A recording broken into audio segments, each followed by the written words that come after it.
C'est qu'elle dit, la caméra, tu sais qu'elle a repris ce concert dans la caméra, caméra c'est un grand caméléon, un grand jockey, un jongleur. Mais attends, caméléon, caméra. C'est honté. Parce que les gens de théâtre sont là. Qu'est-ce qu'ils vont dire? Qu'est-ce qu'ils vont voter? Hein? Ta musique qui va donner faire, la sonne, la sonne, papa mon bien, yé moko, moi nanaye, moi sinaye tout, et tout les noms. Alors moi c'est rendez quel mboka pour le massicote. Mboka ya promener azo likamba Zakari lobi na ngai. Oui, Zakari a lobi a bangi. Non mais Zakari baba so lobi a bangi na Nzambe. Vous trouvez ba impression à Zakari baba so ndenge. C'est négatif. Je me suis rendu dans parlement. A lobi na beta film, obe a tout ni film Robert la banane et validé parce que pourquoi à côté de ma machine à voter il peut pas invalider qui machine à voter aider Azaki belge mais ça c'est notre qui a développé les caméras bandimi na seni na critère ni nanga ayaki na mission musu songolo nanga ayaki pona teka mboko nanga ayaki pona bomba mboko nanga ayaki pona asili ça ce tika kadon mutuka kunda bato les députés mutuka kunda bato les députés mutuka kunda bato les députés. On m'a voté d'accord au bilan. On m'a voté d'accord au bilan. On m'a voté d'accord au bilan. Député monsieur chinois. Azana katiwana. Pourquoi on a député chinois? Député chinois. À chaque nationalité mais à la carte électorale à chaque nationalité. Nanga aye na mission na mboka. Toi na za musala nzambe. Hein? Mosa diaga musala nzambe. Akasiaza musala. Mais maluma la za kinani?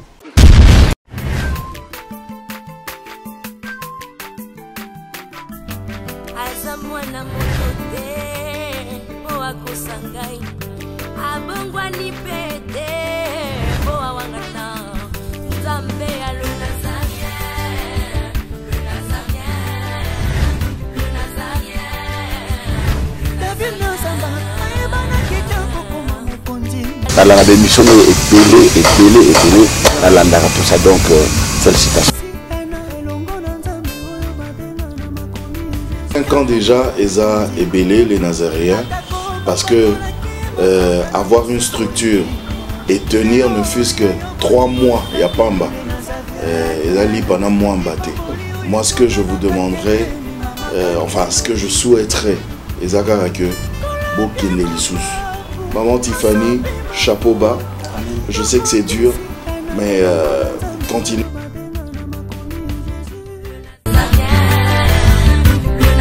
Pas responsable, nous sommes les Nazaréens, que nous sommes ensemble.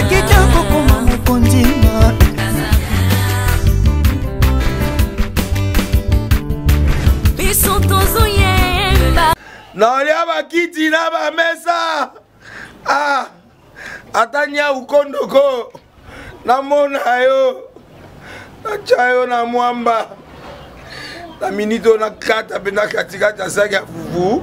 Oui, alors est-ce que tu bonjour Boni et l'autre côté et puis qu'il y a mon bureau à travailler tes micros donc dès aux ans on a galère na niveau 0 tout ça la boy moi il naza na mbongo vraiment mingité mais nazo tchela bino moi mukio naza nango na agence moko boy Nazareta.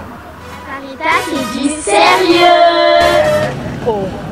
Maman, comment est bon donc yo pe ça au fouti mbongo kuna partir à poto biso to ya to jibilo. Na bengi ya Scotty. Agence moi ifongami comme na Nazareth. Na kufie. Agence lisusu. Ndeke sansu mulongo kuna. Pour cela susu. Kuna eza mamba mulongo te. Ye si afuti mbongo kuna partir à poto biso tozo ke ko récupérer biloko oli. Atika boyiko. Yiso mona makamba bongo na monte. Bat papa si mbongo kuna biloko ke récupérer biloko oli na agence. Ezalaka. Mais ngo bandi. Maman. Leki nanga yebisi ngai mena ndimite. Na lingi na mona ki mona beso. Poli kamba boye. Na monte na ne salamate. Maman yebisa ngai. Ba pesi mbongo kuna biso to récupérer biloko oli awa. Ya solo boutique Nazareta. Ezali boutique ou ezali à distribution de produits alimentaires. Ah! Nakali poto sunga bandeko oyo même ba oyo bazana na peu de ressources comme la poété bandeko bazana niveau Kinshasa même avec un petit rien. Donc à partir à $10, $15. Donc si vous avez un bon côté, nous devons na poto ko sunga yo a ozika biloko kolia. Eh maman Nazareth nzamba pambola ya bakise mikole belé awa na sena mokili. Et bongo awa tozawa poto yeba adresse awa. La boutique Nazareth a été ici à Kubungate, Toza Sir, avenue Monkoto numéro 1, direction Elengesa. face à face na église catholique Saint-Vincent. Ah, direction Elengue ça, mon côté numéro 1. À face c'est église catholique Saint-Vincent. Ah, Saint-Vincent d'école. Bon numéro de téléphone, vous allez monter. Déjà, vous avez on a 3 numéros pour Paris, vous avez un numéro pour la Suisse, vous avez un numéro pour la Suède. Ah! Non. Nazareth, vous allez la Congo Sili. Julia, ngana kangisa kia fufu. Ya modé, yo bandika na fufu. Oui, pour la Nazareth, tu as un système en bimbi, dans Bongo Shingo. Bon, ok. Vous allez sérieux. Ça c'est du sérieux. Toza Sir, avenue Monkoto numéro 1, direction Elengesa. Face à face na église catholique Saint-Vincent. Ah, direction Elengesa, Monkoto numéro 1. À face c'est église catholique Saint-Vincent. Ah, Saint-Vincent d'école. Bon numéro de téléphone, vous allez monter. Déjà, vous avez on a 3 numéros pour Paris, vous avez un numéro pour la Suisse, vous avez un numéro pour la Suède. Ah! Non.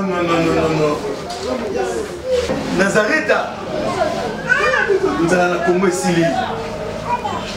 Julia, ngana kangisa kia fufu. Ya modé, yo bandika na fufu.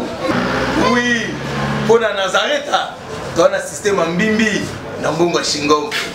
Bon, ok. Vous allez sérieux. Ça c'est du sérieux. Unis dans les fronts, unis par l'effort pour l'indépendance. Dressons nos fronts longtemps courbés. C'est une question qui se pose. Dit les professeurs Boka, les professeurs Simo Boka et Lutumba, qui disent quand même cette histoire. Est-ce que c'est une question qui se pose aujourd'hui? Nos fronts sont vraiment dressés. Les fronts qui ont été courbés depuis plusieurs années, plus d'une décennie, en tout cas, Bilongi Nabiso, et Zalaka n'a pas participé là. Est-ce que cette question qui se pose a déjà trouvé sa réponse?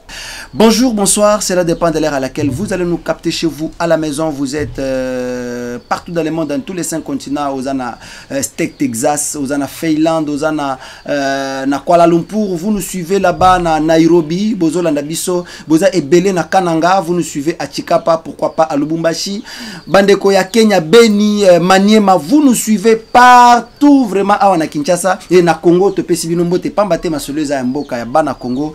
Vous êtes na Belgique, là je salue maman Nathalie Moussibou et Papa Rikir.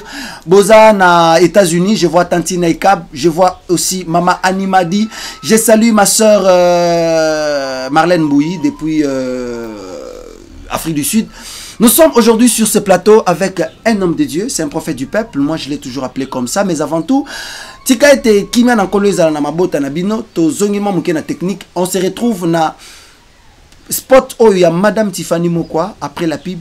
Tokoyeba ko sombi kinyamakanisi elongo na maimali koleka na mboka na biso. Sinon savourez massivement cet album de Mama Tiffany Mokwa, la princesse de l'éternel, la humble, la députée quoi. Donc nous irons comme ça. Sinon ça ne va pas marcher. On risquerait de citer tous les noms à Bato Ebele Boza et Belé plus de 80 millions, ça ne marchera pas que tout citer Bakomo Nabino Nyon Soto Ebi que Tolinga Kabino Mingi ba papa Nabiso ba Ajanyo so Ojefrem. Je vous salue. Tozongi na monke na technique, on se retrouve après la pipe. Cette fois-ci, je louerai l'Éternel. Une génération s'en va et une autre arrive. Bien-aimé dans le Seigneur, le son des cloches vient de sonner pour éclairer le monde à l'intérêt des saluts des âmes. Hey, hey, hey.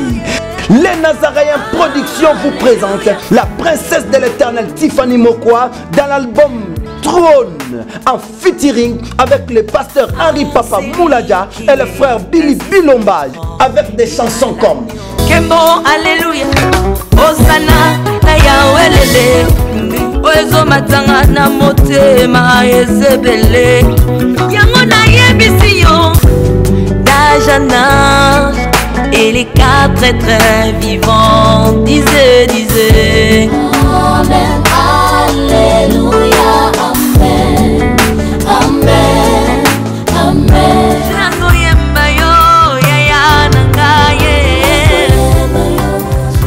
Yozali, Yozali, Isolo Procurez-vous massivement de cette œuvre à travers les plateformes de vente et de téléchargement telles que Les Nazaréens TV, Amazon, iTunes, YouTube et autres. Les DVD et les CD sont déjà disponibles. Une seule adresse. Au numéro 112 de l'avenue Songololo, croisement Prince Kassavubu, dans la commune de Kinshasa. Seule référence, Grand Marché Somba Zigida. Pour tout contact, que El Shaddai vous bénisse. Merci beaucoup, je pense que ça fait plaisir à tous les amis qui nous suivent depuis Stet, hein, bozo na biso na Stet, bozo na Chine, kuna bozo na biso na Madagascar, pe na Gabon, na Libye, bozo na biso. Je pense que pub oyo sepeli sibino savourer massivement toza na décembre nga na sengi challenge. Tokoyeba qui va faire quoi na suka ya émission oyo bokoyeba qui va faire quoi. Eza na devoir moko na ko pesa bino eza défi na ko lancer pour toyeba ce qui se passe. Mais sinon restez branchés sur le www.nazarentv.com. Nulle part ailleurs na masolo ya mboka, l'émission qui a toujours traité des questions politiques, les questions qui nous ont toujours fait mal des fois. Misusu ya kanansa inamitema sinon biso bana na bino ya musala bana misala population oyo tozali wana pona ko pesa bino information na maimali koleka. Mais sinon restez branchés sur le www.nazarentv.com. L'actualité reste dominée par la compilation électorale. Tout le monde est député, tout le monde veut être député, tout le monde est candidat. Tina bana sirage bazape ba candidat bomito ngisate ti na basi ya ba bazape ba candidat bana ya ba bazalipe ba candidat ba musicien ya ba bazalipe ba candidat ebité na ba pasteur bazalipe ba candidat. Voilà pourquoi je me suis dit aujourd'hui eza système ya Paul Machicotte avec le prophète John Gefa. Nous allons essayer un peu de faire l'analyse très responsable au travers et autour de tout ce qui se passe dans notre pays. Je l'ai dit, shalom papa. Shalom monsieur le directeur Nzambe Apambolayo. Et tant que ya kanabike makamamine les salaka et tout ça ils sont pas cités. Mais ban assurage va député mais c'est vrai.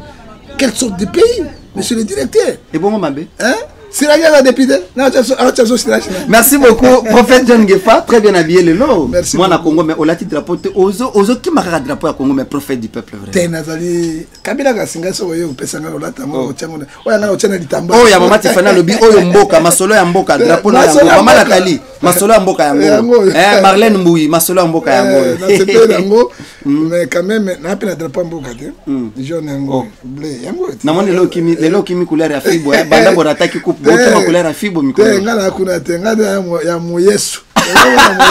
Merci beaucoup, je salue maman Brigitte Ngefa, je salue également tous les amis qui sont derrière la caméra, Yves Bolofa, Alain Kakala, le réalisateur de mon émission, prophète John Gefa.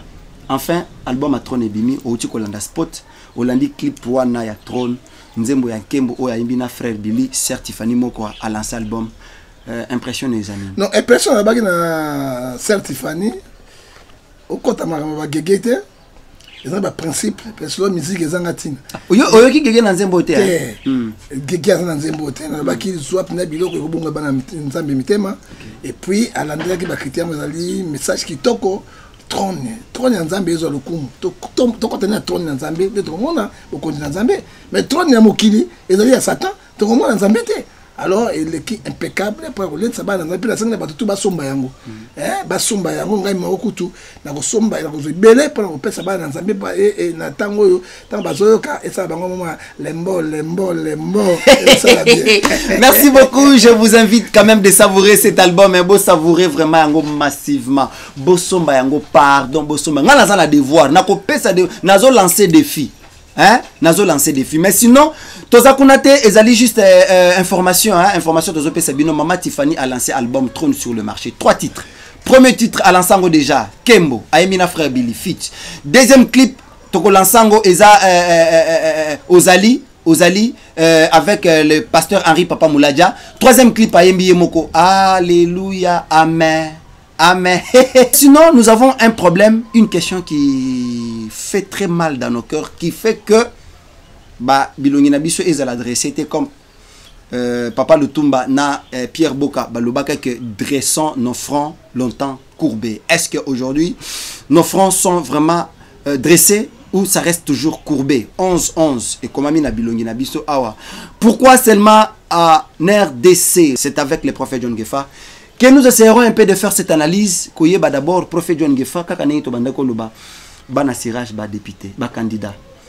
bana verni ba candidat, bana matiti pe ba candidat, ba journaliste ba candidat, ba pasteur ba candidat, ba siaba ba candidat, bana yaba ba candidat, ba joueur ba candidat. Etikali siko awa kaka bana ya nani ndina monite, bana ya nini, ba to pusunde na misusu ba utaka mbanda kakuna epa na bino ba candidat et prophète Ngefa au trouver ndenge nini bien que école ya ba député ezalakate. Comment vous avez trouvé? Est-ce que étant que serviteur de Dieu, étant que prophète du peuple, au moins ndenge ne koki kozala na loi moko oyo il fallait ki batia po bazwa muto azala admissible, azala compatible na ko déposer candidature na eto, il fallait ki ezala bongo po na ko sunga peuple mobimba. Akoki be kozala pe na liberté d'expression na parlement. Malobe pa na yo. Ndeko directeur Arsène na ba député à liboso to pona bango ba vota bango ba sala nini na parlement. Qu'est-ce qu'ils ont voté la loi pour la République à part ya peuple? Ba kene ko luka ben terrain na bango. Il y a bassin na bango, un passeport diplomatique rouge, mais peuple qui souffre.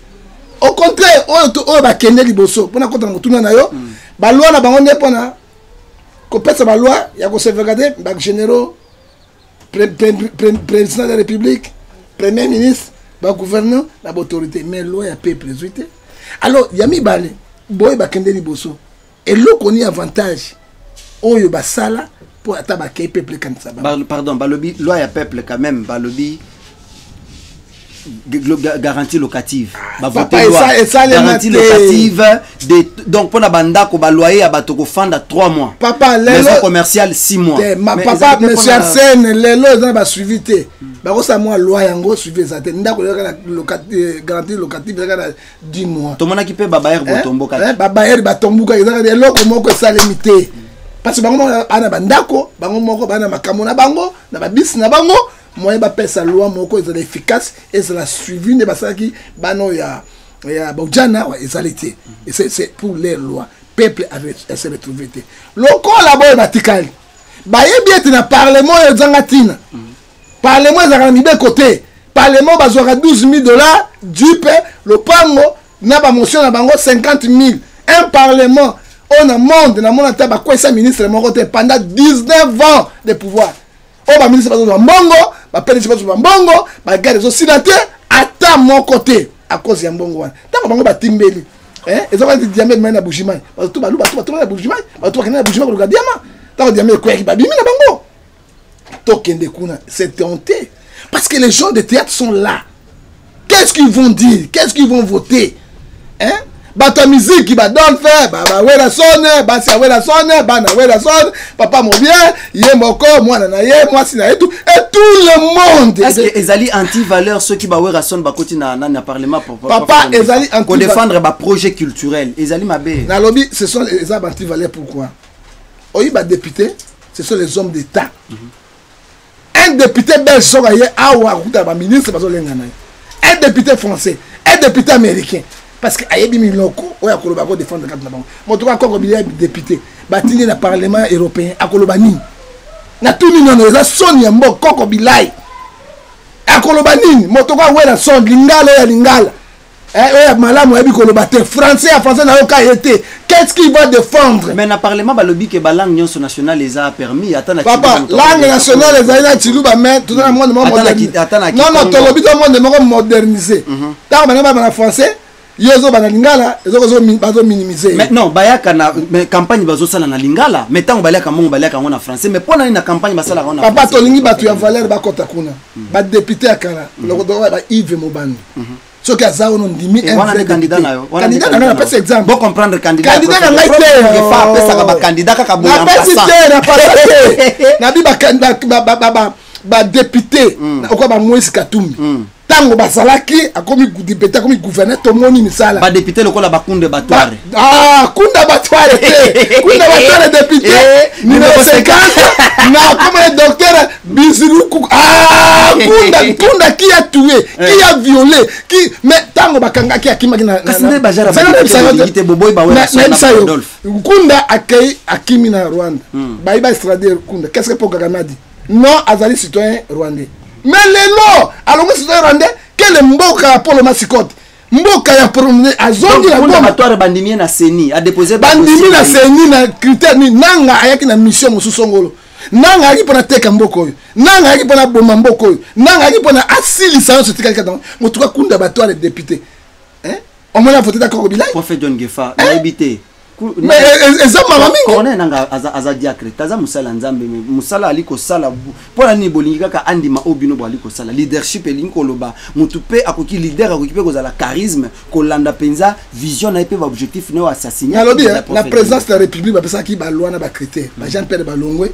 ba Mozito Balongwe pourquoi ba tchena député nationalité parce qu'on ramasse tout le monde mais ba tuer ba diadis ba contre la biso to ba chinois mo ka côté wana on sort mami chilombo ba côté la biso ba chinois donc on a batondé la ndenge mami chilombo député moso chinois azana kati wana boko mona député chinois député à chinois à chaque nationalité mais à la carte électorale à chaque nationalité à côté la biso wana alors et ça dit très bizarre monsieur le directeur na ba critère autre so mona ba Dolphe député ba Masung de Brendé hein to komona musu ba sone belé lokola kaka bawe wande na monité bawe wana monina wana monité moto lokola wa saka nini wa saka théâtre ne wana wa kindoke na boyembe koshi ba député mais nous allons où tala ba député ko ba makila tala ba député lokola Kingu kwa kumwasa tala ba député ko Moïse Katumbi tala ba député lokola Liaou Marcel tala ba député lokola to ko benga bango nani oyo Tshisekedi wa Mulumba le père tala ba député lokola Kibasa Maliba ozomona ba député tika biso ba Félix Tshisekedi na papa to bito ozomona bato yo ba vanda ki na idéologie ka vandi bolobi oui na homme d'état auto mwino ta bata pousse elongi na ka ba we ba quantité hein ba we ba quantité kaka na bata pousse na ba silage batondi kuna qu'est-ce qu'ils vont défendre la république to komi na mboka ya nini polo masikoti to na mboka ba bengi mboko to bengi yango ya mopoto donc bato so ba sila ba bima ba makako na mikomboso na ba bekerei ba ekolia ba poronyoso mutakutuna bango tena bambi. Prophète John Gefa, merci beaucoup pour na biyano na mituna na biso to ali kokoba se kokoba na émission na biso kota la ville ya Kinshasa ndenge ezali lelo gouverneur André Kimbuta candidat député na Tchango impression na yo ezali cependant que Zakari Bababaswe a longé la silence na pour dire ngai na boyi ko postuler puisque na la kaka population na la kaka peuple que ceux qui na côté na parlement makamo nazo la kabino awe ko kisamite na kozonga lisusu te yanga ni alobi abangi nzambe na ebite impression na yo ndeko directeur ezama wa mingi moi je viens à Maluku na site de 4 jours na Maluku na kuti ba panneau sur même André Kimbuta maintenant WhatsApp to moni na se nango ba full Kimbuta qui a amemi mboko au Kinshasa Sanzela full na full rien ba école taxe Kimbuta ezali bo plutôt taxe Kimbuta ezali morgue sur Kimbuta ba cimetière sur Kimbuta ba entreprise ya Kimbuta ba entreprise c'est un millionnaire qui n'a rien fait mais leloyo otozo kufa na ba choléra ye abimi na ba pancarte de azopesa maluku 40 millions de francs congolais après ça c'est 40 millions de francs congolais après ça bakala 40 millions de francs congolais ayiko pesa pe na mboko ba voter ba zui mbongo na kuti kuna ebele qui a donné ça Kimbuta oyo ayebi ba kinwate la ville la plus sale du monde c'est Kinshasa lui il est là par exemple la majorité ba kolongolais te ba gouvernement en vie est-ce que mboko ko tamona ndengo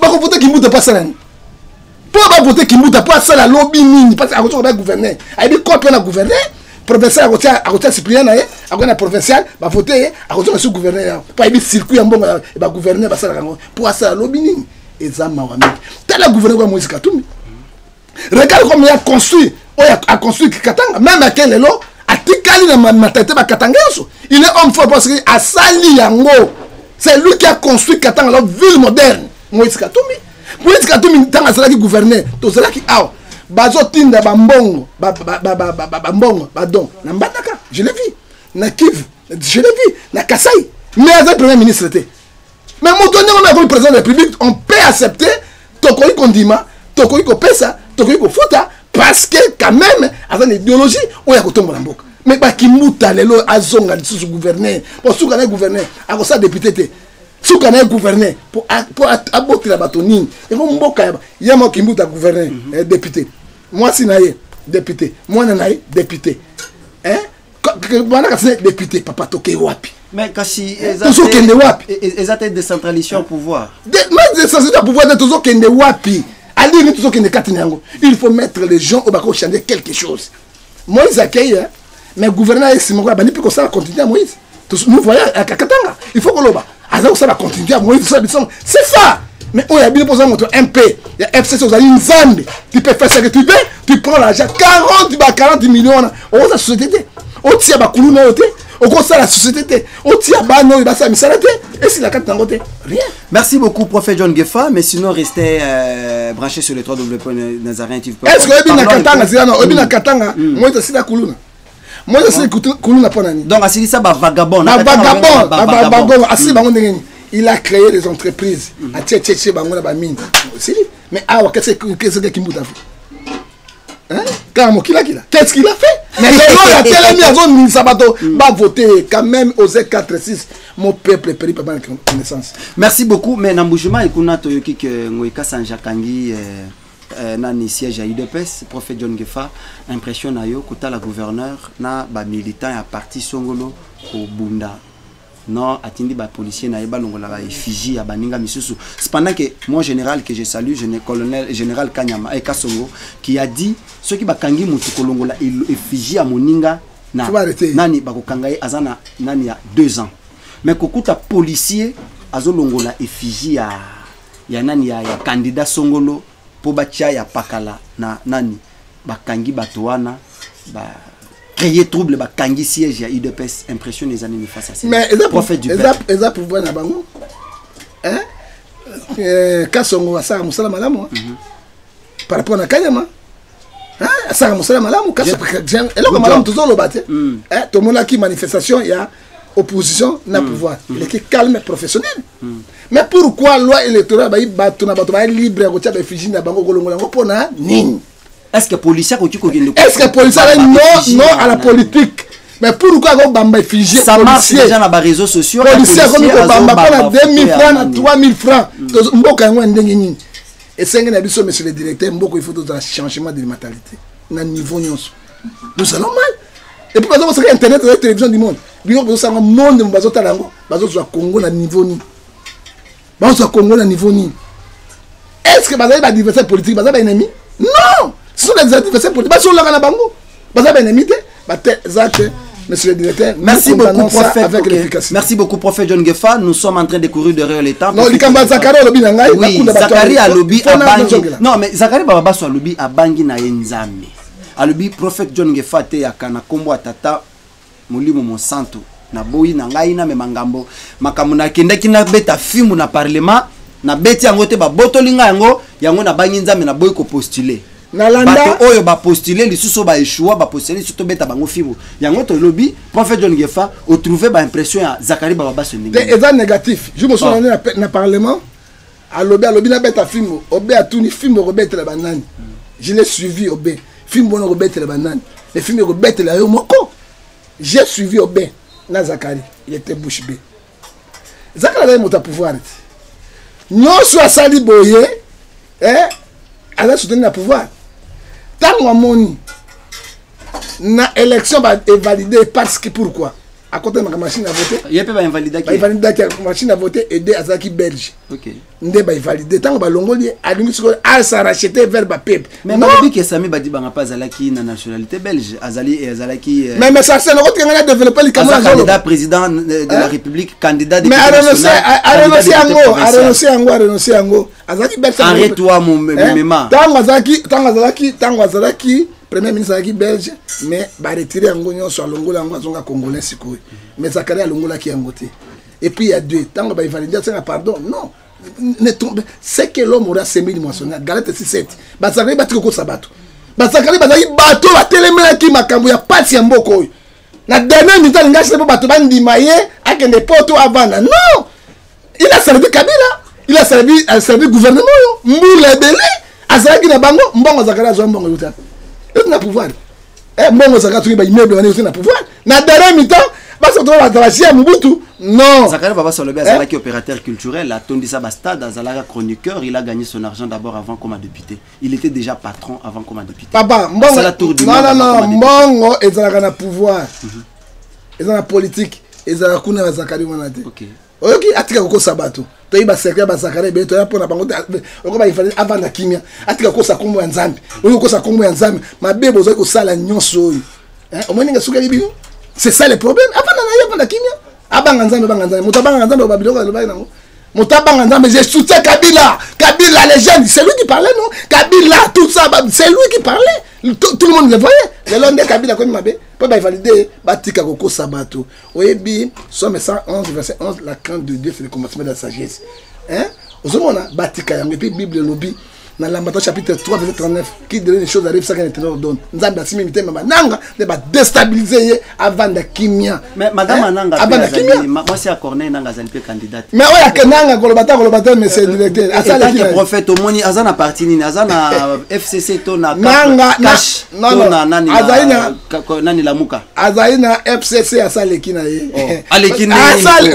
yeba voter te a collecter ta bananga makambo ça est-ce que moi si le président Seni a occupé cause la candidate partie prenante na élection na vraiment cause la pour voter peut auto akoluka ba voter ne seulement cause la parce que Seni zali institution moko za net mais les zali a politique vers FCC à cause la té ozomona so yo kamu nana ba on a tenu par premier ministre yemoko candidat moi c'est candidat moi nana ndundu candidat Bokilo ne candidat ata yo moko premier ministre mboka la bino boye il candidat est-ce que bango tout ba kobima parce que ba komane nanga bimisa bango chance la ko pam balo zo 12 000 15 000 20 000 peuple papa Molière est député moi na député oh monsieur député mais papa Molière azala animateur social asunga kabato belé papa monsieur le directeur papa Molière le directeur ça sera mieux que à côté na parlement pour na kozwa ici ka ba décision ezwa maka ndeko bazila kende awa ndeko bazili papa Molière kende ko bazili na télévision je te dis papa Molière ministre ndeko bazili ndeko bazili émission ndeko bazili les lope na kamate so ki o mususa comme pe député c'est qui wana moi na mokolomba tous les journalistes ba koti kuna mais qu'est-ce qu'il y a là-bas pourquoi tu as musala bino qu'est-ce qu'il y a là-bas moi je préfère ba faut ba député $500 to moi so ba kota wana $500 là contre la caisse à l'état so ba continuer musala wana ba kei ba copie ba kei do ba musicien ba boy ba musique ba koti kuna ba tête mais eza isika ba décision ezwa makati décision to mona kiawa kaka inikutombola na ko kitisa nikutombola ko décision ni bazui mibeko ni bazui pour la république ba kunda batware député national na Goma mais bon est-ce que kunda batware ko za la député national avant député il est militaire 1 Yami Balé c'est lui qui a tué qui a fait la rébellion il a dans ses mains le son avant mon droit ça mission au niveau national et international ces pays mais Kagame a boye comme citoyen rwandais. Si quoi comme citoyen de battoir as citoyen rwandais. Rwandais. Si Kagame Kinshasa c'est Andimi. Andimi le docteur Burukuka numéro 50. Docteur Burukuka. Comment on a assigné docteur Burukuka? Ah bon? Numéro 50. Yo mona mboka ndenge oni. Nanga na mission musu na mboko yo. Nanga aye na mission na mboka yo. Toi na za musala nzambe. Mosa diaga musala nzambe. Asa akasiaza musala. Na maluma za kinani? Na bi abe malumalu. Avant programmer une élection à Seni na kati ya autoblende au moins ngozalaka tokea pasteur Ngoy azaki nani c'est qui a Seni alongia nani Ngoy mulu azaki pasteur non ali pe candidat na Malemba Nkulu Malemba Nkulu bango na bango miyebi siko tokea inanga za nani c'est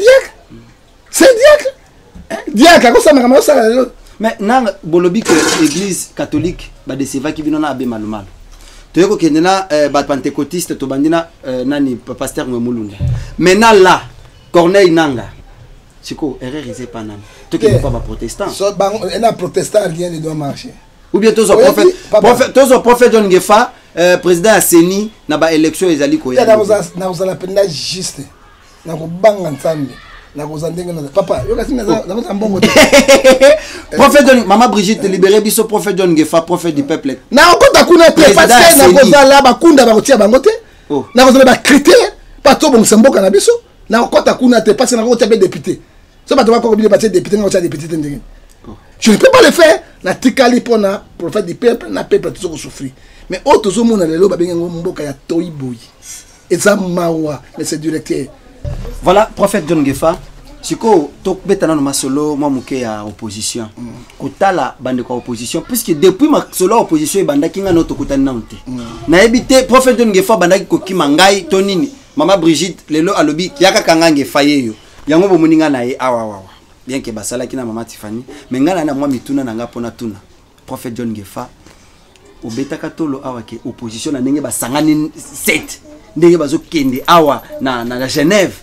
En tout cas Shadari Kabila na batu na bango bakoko ya kipelekesi mais kokende kuna Shadari atikali kaka solide na FCC na ye azo battre campagne mais kuna baki ko panza lisusu otrouva ki amoda bon et ça déjà bizarre omoni soki basangana ki bango nyonso hein même Shadari amata akita banga bakoya alors et là que ça mini pouvoir à utiliser ba mercenaires na kata kotsi bango à utiliser ba mercenaires ndenge vous avez na ba préjugés moninga soki a beti to bimboka oyo tango basinyaka bakoro il faut respecter kindoki tango balokaka soko ndibike mwana azokufa ifa kufa mwana azokufa ifa kufa soko boy bakolo yonde okufa na place na ye ozomona tango basinyaki bakoro na meeting ba opposition ba betaki awa na triomphal balobaki Tshisekedi alobaki teko kokuna makamba base za te tokoka mutu te oya kobima to soutenir oya za nani ngana ko tiko soutenir oyo ko landa ete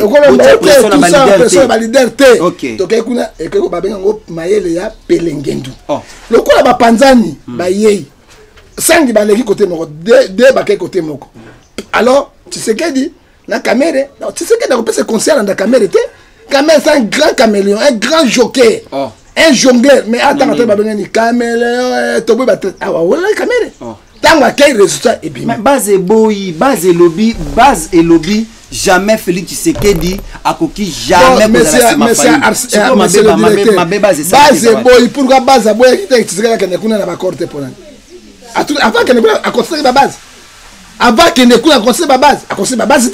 Lelo amoni makambe simbite ba miti mutu ba ko ba puye ye ndemba se boy non to mona ki bazango na bango awa bazaki ba to commerce parce que il dépêche à calendrier zaki dépêche à munene oya papa Tshisekedi tikanga lo bako tozana il dépêche à calendrier sika prophète John tikanga na lo bana na lo belo ko za vrai omoni nga na parti pris à mututé OK na za parti politique te candidat député no moko te yo kana bisayo te kunde batware tozana candidat no moko kunde batware vraiment oh ya mawato omoni président parti politique na ngai c'est Jésus parti politique c'est l'église je suis au milieu église au milieu du village ceux qui basé malamu na ko malamu ils ont mal fait parce que alandi traite le kolani il fallait tango bazaki kuna aboya libela na ko signer ne peuple nga za Tshisekedi Tosi makame. Mais on signe d'accord après 12 heures de temps. On signe makam. On linga yose na kati. Non. On ko bisabe mutu mususu, on appuyer et pe boula moko e pa na yo. Yami balé mesarsen. Lokola bakabwani. Il y a position que balexit c'est que Shadari na bopete. Et fait ça ba négociation. Balongo Genève, ba comme na Nairobi. Shadari avec FCC.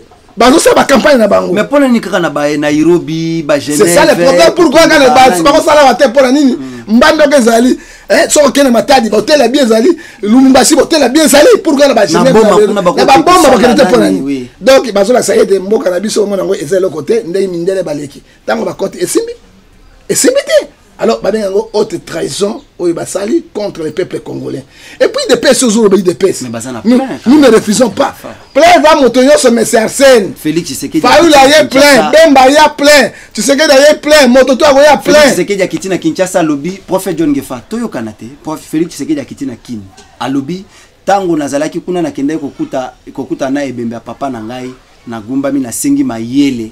Na sengi sagesse yango tango na kiti bamoni vraiment Tshisekedi penza na bomoy bozana biso message yo za chrétien bible zo bisabiso na Ecclésiaste chapitre 5 verset 6 to tika ba wei ba milele bango moko na 6 na 10 elobini mowe ayo kakate alobaka te esprit ezate pourquoi kozonga isusu na kati na kozonga na Egypte on va incliner pour Zwanine. Et là que ça wana te atika déjà Caracas atika déjà babenga ngo momi cadavre momi na kati ya papa ne lo komezate sagesse Tshisekedi akena ngo nzambe azui sagesse na intelligence na ye pour ko gumba me ko senga o milimo ezo tambola mabe elata ye c'est ça le problème yango moni elati ye c'est eloko na Tshisekedi eloko makasi ezalaki nini aluka moya kunde bemba papa n'est pas son bantu nane bemba papa ezate esprit ne zoko telengana boy et c'est ça qu'il faut yami bale soko i base lobby to mona ki base combien de personnes zaki wa na base ngamo pe na zalaki na yo moko zaki na il faut banga nzambe na base yo aso batumé ba pine et ba quelques centaines de personnes na ko bisayo na bosemu po ba kan tambolaki bo italaki qui bat Sabima na bato. Et pas Vital Kamere bazalaki ceux qui 42. Bon 42 c'est ça. Boy Fayulu et bon 42 boy Fayulu na 42. Na base solo baran. Mbweke mabima na batoni de pesi. Mogbaki abima na batoni de pesi. Bruno Chibala abima na batoni de pesi. Bruno Mavungu abima na batoni de pesi. C'est je te dis la vérité. Oui. Tokamati lisusu nani Mbweke mabima na batoni de pesi. Et puis babimi. Soki de peso ya kala ou bango tout basanganaki ou basalaki tout ba mweke memba ki basa banani il de peso forte donc ba panzana papa ba etika Kombo mais la République démocratique du Congo ce n'est pas Kinshasa c'est 26 provinces que les gens oublient. Prophète John Gefa au mona ki plein au Tshisekedi asalaki plein ya bato yo so plein Tshisekedi nga bemba tanga yaki na tuni yo plein ya Tshisekedi mais ça sert aux aikuna et les gars bemba yaki plein ya Tshisekedi et l'équipe plein lokola Tshisekedi de père yaki na nozela oloba l'équipe plein à Shadari ndenge est-ce que plein Tshisekedi plein à Shadari ndenge Shadari na batote wana bato otanga Shadari te bakeko yo Tshisekedi le gars Shadari ya Shadari pe le kaki non le kaki te yo kopesa Shadari le kaki na stade de Martyrs parce que mbongo bato bayaki bazwa mbongo c'est ça plein oyo be Tshisekedi John Gefa oyebi ke bati lukwe bwazana bato ebele oyebi ke bato nani palu azana bato ebele mais eloko bozobosa na ketango ba bati lukwe bwana pe babenga ka bato na bango na ba activité na bango FCC ba koma kebele ce n'est pas seulement de l'argent à Prophète John Gefa ba futaka mbongo ezaka 3000 5000 moto moko FCC akende kuna pamba ezate bana biso bakende ba 3000 2000 ba fin ba bundaka kuna mais oya bango opposition bakenda ko fele oka loko li fobo ok ofele ozongi ofele so opposition autant ça bato boy baza fort parce que bazola na mbongo te mais conscience et corps âme et là tolingaki na bango basangana bayokana même na dernier mi-temps pour to changer le régime soki bakoyokana te ndenge bapandani boy je te dis en tant que l'homme de Dieu en tant que prophète de l'internet Shadari passe pour elle. Martin Fayulu Félix Tshisekedi bananda komoko kolanda Fayulu Martin Félix Tshisekedi ko tweeter que nous sommes les enfants d'un même père spirituellement parlant bangonya soba na Philadelphie bino ba pasteur c'est comme si bozo ko kate ko maîtriser bana non papa zali faible un pasteur qui est faible j'en ai bisayo papa zali faible mato ya le gramutu te mais nga na mona ki na abombo on remplacer mon sem tant ça il met ça ba Fayulu na batisi bazalaki na stade de Martyrs Fayulu na Shadari bazalaki na stade de Martyrs ça montre quoi le pouvoir revient aux religieux tant ba religieux ngo ba kabi mboka na lokoso ya mbongo oyo Joël chapitre 2 verset 17 zolo ba ngo ndeto zo mona yango oyo Malachie chapitre 3 verset 18 vous verrez la différence qui sert de ce qui ne sert pas ndembo keke ce sont les esprits du monde quand ils prient nous avons exécuté bana papa moko église moko pourquoi nanga na kati donc pourquoi bazoka papa na bango te papa na bango sa réconciliation na bango te et zo la dit bana oyo mato le kamutu ba catholique yo kasi pasteur la terre bango te yo papa Fayulu yo papa Tshisekedi yo nanga bozelo komoko yo nanga tamala bosembo nako zali kama maluma yo Fayulu yo Tshisekedi boyo kana bozo ngana moko toke na élection alors so bango bazo qualité ako sala ni to na bana mosusu ba impoli bana mosusu muto so bana so kate to sala ni to abandonner bango te to pesa ba conseil et so là que ça a été il y a solo ba respecter papa spirituel na bango te ata ba yoki ba papa ba buti bango te père biologique te parti na bango te mais le père spirituel il faut ba yoka yango mona ata mon président sur le grand monde le papa pourquoi papa nazo ko ndamo kili ezali désolant et puis papa on a azali faible parce que bana bandiminaye bayo qui était akoki bangote donc merci beaucoup prophète John Gefa. Kabila a planté, Shadari vient pour arroser, point de vue là.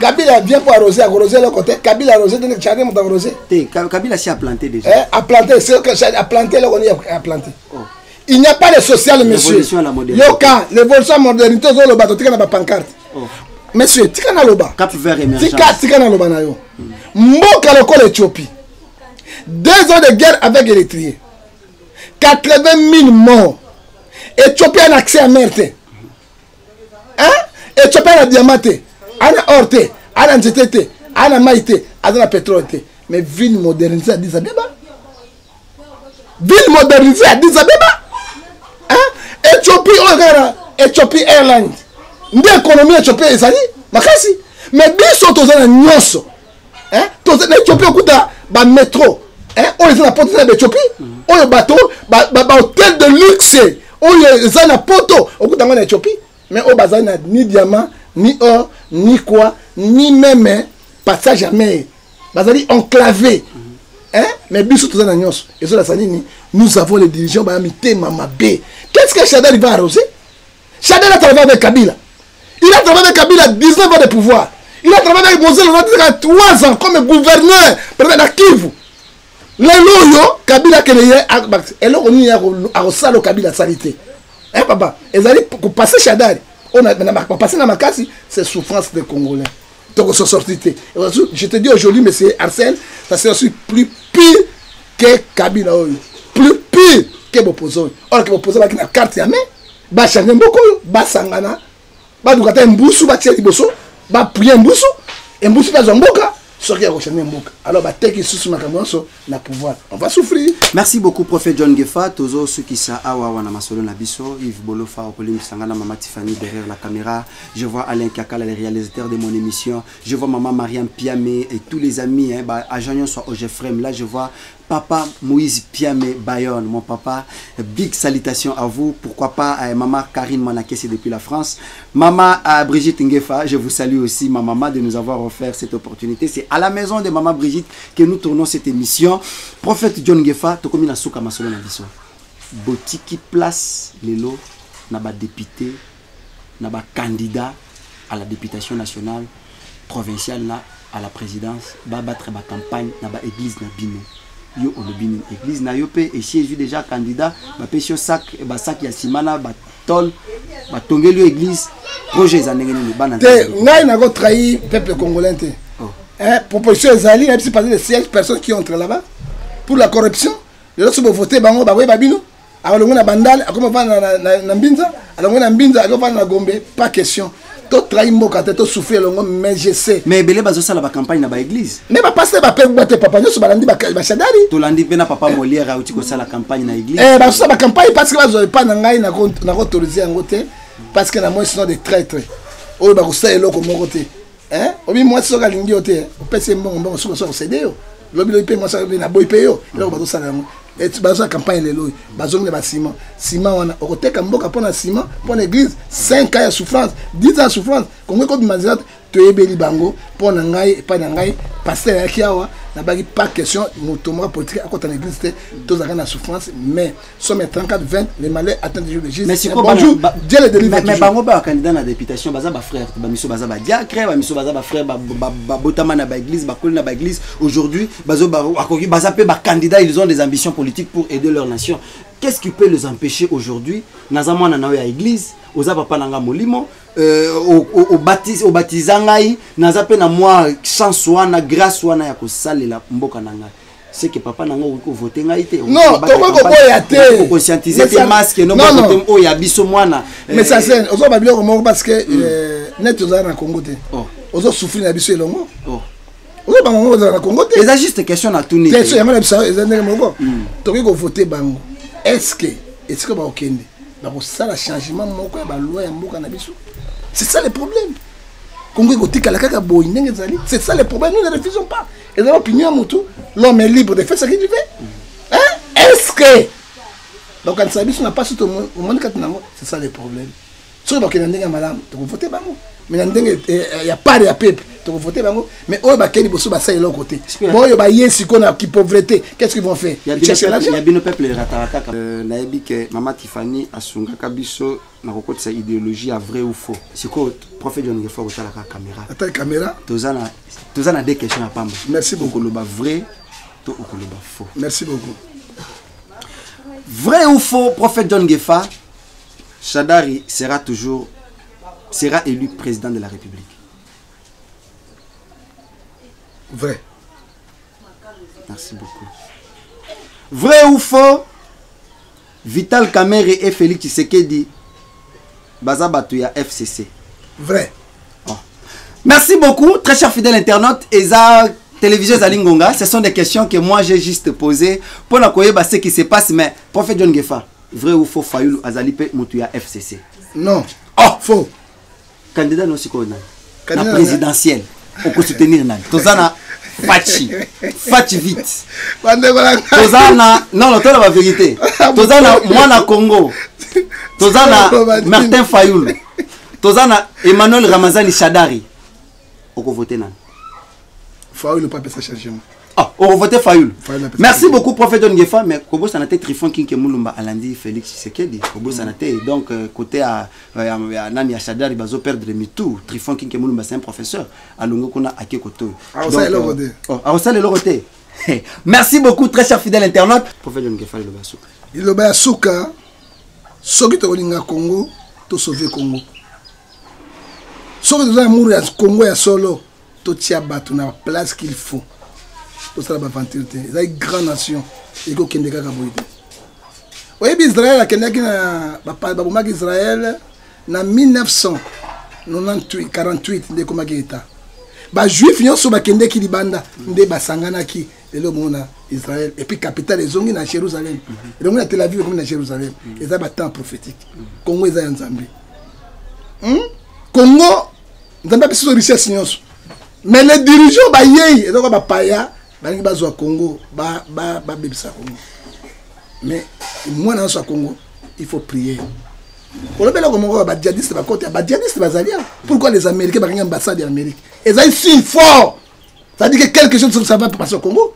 Les Américains bazana Brazzaville. Na ba drone na bango, na ba maso na bango, ba msu bazana Kinshasa. Mais plan nyonso ba kosala pona Kinshasa na Congo démocratique et aux allez jouer. Naba politicien toujours dans bango oya pelengendu ba politicien poloso ba kosala biso le côté espoir ya Congo ezai pa yanzana Mathieu Kabila to tombia to lembi na no te ba kinge mulumba lelo basuki wa lelo azana opposition lelo comme si opposition so ma que to toni yo na no te atoni no Kabila akole pati seke en fait ngefa no téléphone ça que so ça moi na Congo téléphone Mathieu 11 28 to pesa mikuma na biso pa yanzambe. Ezana motote avec Dieu nous vécons. Romains 8 31 si Dieu pour nous il sera contre nous devoir à domicile. Tous habits surtout na bomoko na bokangani totel kozoleka parce que le mal est devant nous. Je dis en tant que prophète d'internet mais Nzambe akotika bisote ata moyenge benimo va sauver Congo. Nous sommes là pour défendre notre patrie, défendre les Congolais qui nous souka. Numéro de téléphone na so zwangai na WhatsApp Imo Viber 00243 00243 89 610 49 41. Okozwanga pe na mususu 00243 81 807 26 78 pe okozwanga na privé na ngai 00243 99 42 937 pona mbote même Matifani mokolo chaîne même directeur à na kopesa bango mbote te pona Congo apesi kaka Jésus Christ l'homme de Galilée pe na sukiwa. Merci beaucoup hein mais ekozala malambo sana na ba avec Pascal mukuna pona kosambela la Congo. Tokosala bango tokomi na suka penza masolo na biso to senga na prophète John Gefa aluka avec Pascal. Na koluka na nini directeur à scène na osala nini? Bazala vraiment bomoko. Amo c'est 3 batoni bale batama sama lokalite. Alors nous allons la bango na sana bango nini? Émission déjà ici. Émission ici là. Chers fidèles internautes, vous comprendre. Nous devons quand même être ensemble pour soutenir la sœur Tiffany Mokwa. Mais sinon, Bosomba album wana na ba plateforme nyonso comme j'étais en train de le dire na iTunes, Bosomba na Amazon. Papa John Gefa déjà lobby, ya ko somba déjà combien d'exemplaires? Alobi akabelana avec Pascal Mukuna. Na okabela ete. Akabelana docteur Mukwege na Trifon Kinke Mulumba na Félix Tshisekedi alobi akabela bato nyonso. Alobi akokotisa album ya Mama Tiffany na et pas ba politicien nyonso même Emmanuel Ramazani Shadari. Akozwa ngope po bongo la motema. Ah na Moïse Katumbi. Na Moïse Katumbi. Na Moïse Katumbi. Donc album Mama Tiffany et okende partout. Na Moïse Katumbi akozwa na Jean-Pierre Bemba pe. Na Jean-Pierre Bemba gomo otindela. Na kunde batoire pas. Te ba kota la zoate. Merci beaucoup, c'est parti et on se retrouve au prochain numéro. Ciao, ciao. Non, il y a ma kiti, là, ma mesa. Ah, atanya ukondoko. Namona yo. Nachayo na mwamba. La minute on a 4 pena katikata saga fufu. Oui. Alors est-ce que tu bonjour. Boni. Et l'autre côté, et puis qu'il y a mon bureau à travailler tes micros. Donc dès que tu as un galère na niveau 0. Tout ça là boy. Moi il naza mbongo vraiment mingité. Mais nazo tchela bino moi mukio naza nango na agence moko boy Nazareta. Caritas c'est du sérieux. Oh. Maman, comment est bon donc yo pesa au fouti mbongo kuna partir à poto biso to ya to biloko. Na bengi ya Scotty. Agence moi ifongami comme nango Nazareta. Na kufie. Agence lisusu. Ndeke sansu mulongo kuna. Pour cela susu. Tuna eza mamba mulongo te. Ye si afuti mbongo kuna partir à poto biso tozoke ko récupérer biloko oli. Ah tika boyiko. Yiso mona makamba bongo na monte. Bat papa si mbongo kuna biloko récupérer biloko oli na agence. Ezalaka.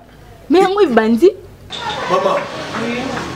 Leki nanga yebisi ngai mena ndimite. Na lingi na mona ki mona beso. Poli kamba boye. Na monde na ne salamate. Mama yebisa ngai. Ba pesi mbongo kuna biso to récupérer biloko kolia awa. Ya solo boutique Nazareta, ezali boutique où ezali à distribution de produits alimentaires. Ah! Nasali poto sunga bandeko oyo même ba oyo bazana na peu de ressources. Comme on a été bandeko on bazana niveau Kinshasa même avec un petit rien. Donc à partir à $10, $15. Donc si on a un bon côté, nous devons na poto ko sunga yo a ozika biloko kolia. Eh maman Nazareta nzamba pambola ya bakise mikole belé awa na sena mokili. Et bongo awa tozawa poto yeba adresse awa.